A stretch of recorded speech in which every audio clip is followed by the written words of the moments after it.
दिनों से आपका इंतजार कर रहे हैं। इन महादेव के शिवलिंग पे चढ़ाते रहते, कभी तो आएंगे। तो आज आ गए हैं तो यहाँ के लोगों को कुछ आशीर्वाद दीजिए। बोले एक ही घर में जाएंगे, एक ही परिवार को आशीर्वाद देंगे। गए घर में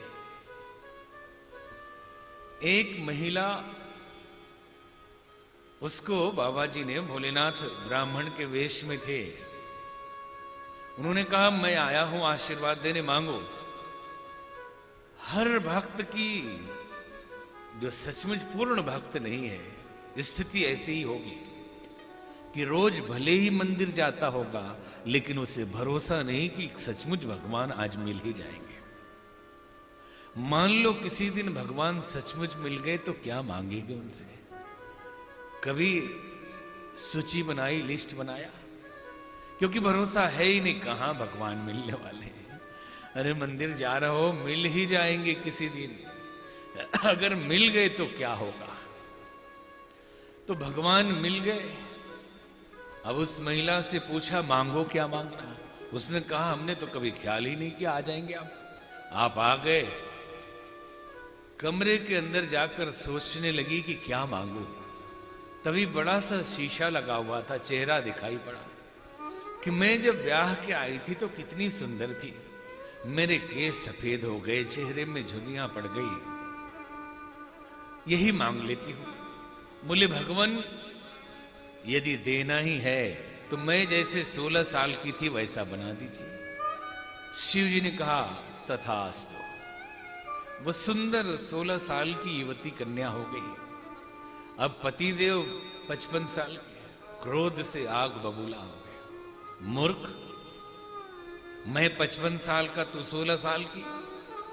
भोलेनाथ ने कहा आप भी एक वरदान मांग लीजिए। वो चाहता तो मांग सकता था, वो गुस्से में कहता नहीं चाहिए वरदान, अगर देना है तो इसे सुअरिया बना दीजिए। भगवान ने कहा तथास्तु। वो 16 साल की कन्या से सुअरिया बन गई, इधर उधर डोलने लगी। अब बच्चा रोने लगा कि मेरी मम्मी कहाँ है? तो बाबा ने कहा बेटे तू भी एक वरदान मांग ले। वो कहता कुछ नहीं चाहिए, मेरी मम्मी जैसी थी वैसा कर देंगे। बोले तथास्तु। 3 वरदान दिया, एक भी फलित नहीं हुआ। भोलेनाथ ने कहा देवी इसलिए मैं बरेली नहीं आ रहा था, इनको वरदान देने से भी कोई फायदा नहीं, क्योंकि मति निर्मल नहीं है। तभी एक बूढ़ी माता बैठी थी, उनसे भगवान ने कहा आप ही एक मांग लो, आखिरी चलते चलते कुछ तो यहां दे जाऊं। तो बूढ़ी माता ने कहा बाबा ऐसा वरदान दीजिए कि मेरे नाती पोते 10 मंजिला मकान पे सोने की कटोरी में चांदी के चम्मच से खीर खाएं और मैं बिना चश्मे के देखूं। इतनी संपत्ति दे दीजिए, 10 मंजिला मकान हो, इतनी उम्र दे दीजिए नाती पोते उसके भी बच्चे रहे, और स्वास्थ्य इतना अच्छा हो कि चश्मा ना लगाना पड़े, सोने चांदी में खाए। ये सद्बुद्धि का कमाल है। ईश्वर से मांगना तो केवल सद्बुद्धि मांगना। सद्बुद्धि के अभाव में विघटन है। आदमी आदमीपना छोड़कर केकड़ा बन गया। आदमी मिलते कहां है? एक संत कहीं जा रहे थे, जैसे हमने सुना कि संत इमर्सन एक दिन के दोपहरी में लालटेन जला के जा रहे थे। लालटेन जला के जा रहे थे तो लोगों ने पूछा कि इतनी रोशनी है, इतना प्रकाश है, फिर भी आप लालटेन जला के जा रहे हैं? तो उन्होंने कहा मैं जिसे ढूंढ रहा हूं सूर्य की रोशनी में नहीं मिल रहा है, शायद सूर्य की रोशनी कम पड़ रही है तो लालटेन से थोड़ा सहयोग हो जाए। तो आप किसे ढूंढ रहे हैं?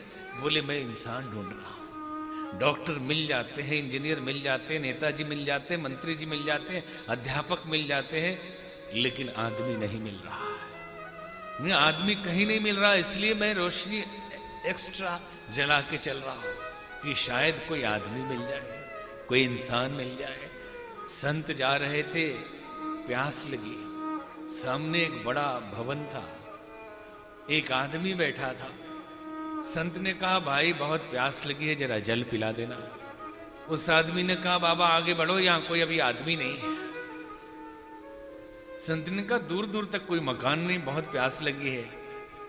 मैं कहां जाऊंगा, आप पिला दो पानी। बोले कहा ना यहां कोई अभी आदमी नहीं है। तो संत ने कहा कि देखने में तो आप भी आदमी जैसे लगते हो, मुझे प्यास लगी है, थोड़ी देर के लिए आप ही आदमी बन जाओ, थोड़ी देर के लिए आप ही आदमी बन जाइए। आदमी आदमी नहीं रहा, केकड़ा बन गया। केकड़ा देखा कभी आपने? कि जैसे एक शहर का आदमी गांव में गया, मछुआरा मछली पकड़ रहा था, मछलियां नहीं आ रही थी, तो केकड़े पकड़ के डाल रहा था टोकरी में। तो शहरी आदमी ने कहा कि मछुआरे भाई, ये केकड़े भाग जाएंगे, मेहनत विफल हो जाएगी, ढक के रखा करो। तो मछुआरे ने कहा भाई लगता है आप शहर से आए, केकड़े के स्वभाव से परिचित नहीं है। तो बोले क्या है स्वभाव? एक केकड़ा बाहर निकलने की कोशिश करेगा, दूसरा टांग पकड़ के लटक जाएगा, और दूसरा जैसे आगे बढ़ने की कोशिश करेगा, तीसरा लटक जाएगा। ये सारे केकड़े उसी में उलट पलट होते रहेंगे, निकल नहीं पाएंगे। आदमी केकड़ा हो गया। हमारे पास पुरुषार्थ है या नहीं? हम आलसी हैं, प्रमादी हैं, निकम्मे हैं, लेकिन यदि सचमुच का पुरुषार्थी, सचमुच का साहसी, सचमुच का पराक्रमी यदि शुभ कर्म करने के लिए आगे बढ़ता है, तो हम टांग खींचने से बाज नहीं आते।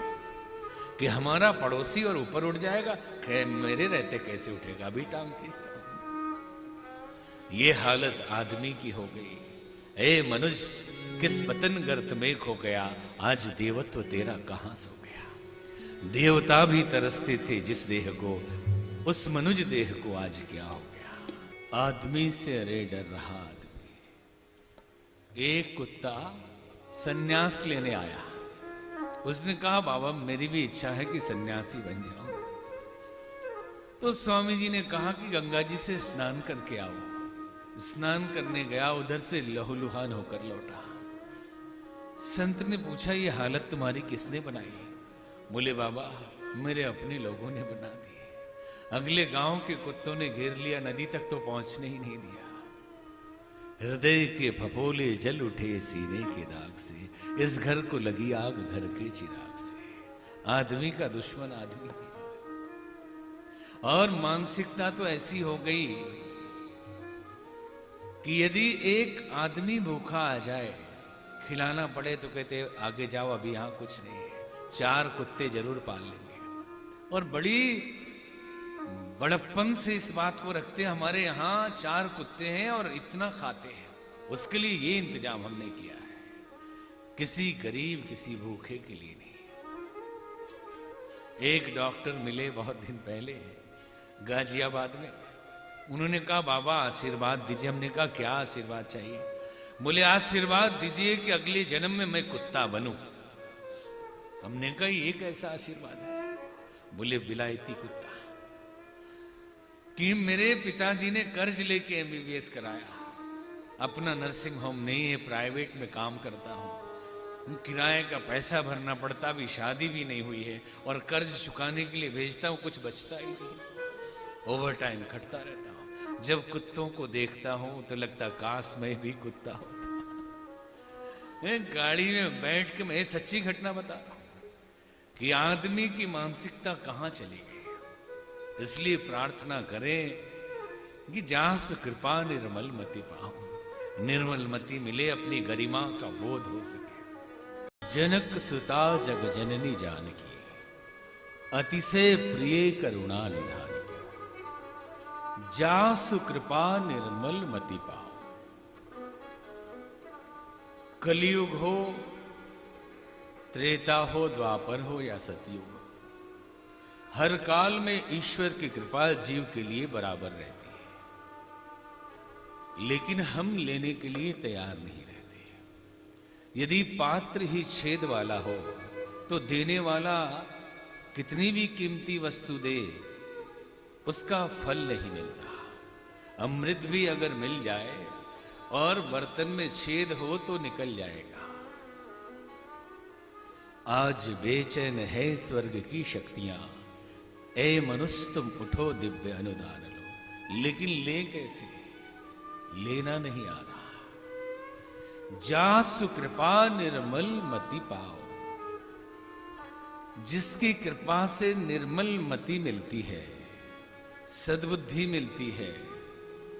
संसार में सभी देवताओं की उपासना की जानी चाहिए, लेकिन सबसे अधिक आवश्यकता है ऐसे देवता की उपासना की जो निर्मल मति दे।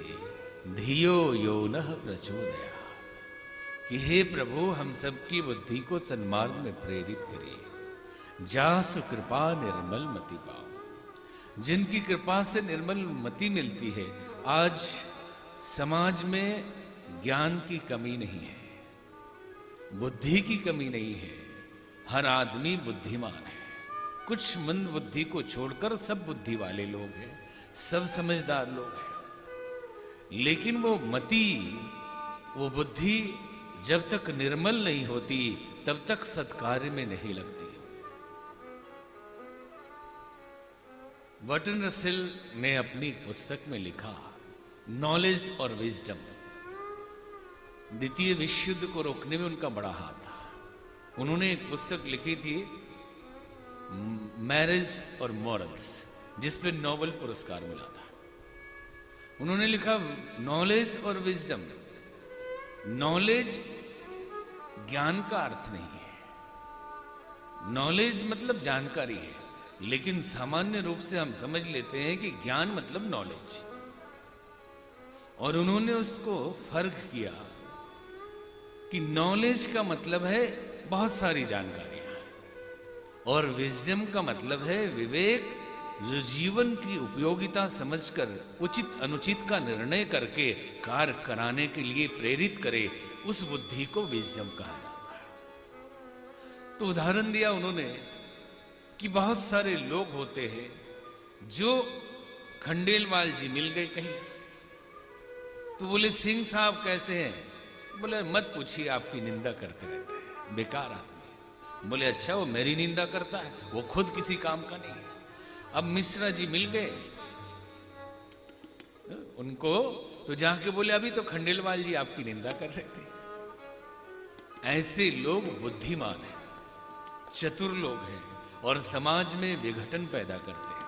इनके पास विवेक नहीं है, विजडम नहीं है, नॉलेज तो बहुत है।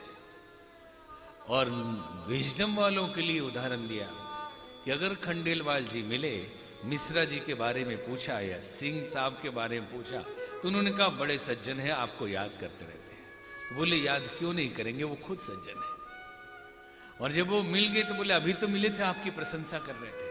समाज में प्रेम सौहार्द का वातावरण बनता है। आज बुद्धि की कमी नहीं, विवेक के अभाव में सर्वत्र विघटन है। समाज टूट रहा है, परिवार टूट रहा है, और आदमी खुद खंडित व्यक्तित्व लेकर जी रहा है। विवेक का अभाव है। कभी जमाना था जब कम पढ़े लिखे लोग, बुद्धिहीन लोग, नौकरी नहीं मिलती, व्यापार नहीं चलता, तो चोरी कर लिया करते थे। आज जेलों में जाके देखेंगे बुद्धिमान लोग मिलेंगे, एक से एक दिमाग वाले, बुद्धि वाले। कैसे बैंक का लॉकर टूटे, कैसे डाका डाला जाए, योजना बनाने में माहिर।